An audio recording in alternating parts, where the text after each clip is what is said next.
Այսօր համացանցում տարածվեց մի զարհուրելի տեսանյութ, թե ինչպես է ոստիկանը խոշտանգում եւ կտանքների ենթարկում հասարակ քաղաքացուն կորզելու համար ցուցմունք։ Եվ նաեւ սարսափելի էր նա, որ ոստիկանը ասում է,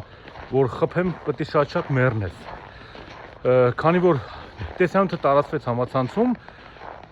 այդ ոստիկանին անմիջապես կասեցրեցին նրա աշխատանքը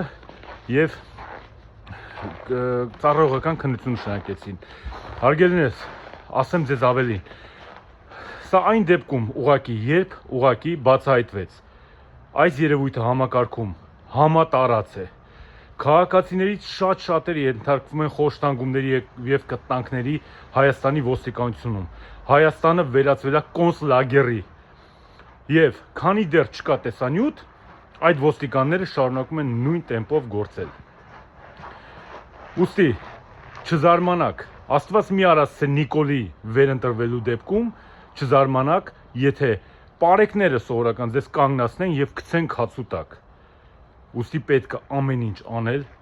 ազատվելու օր առաջ, ազատվելու այս ստահակներից։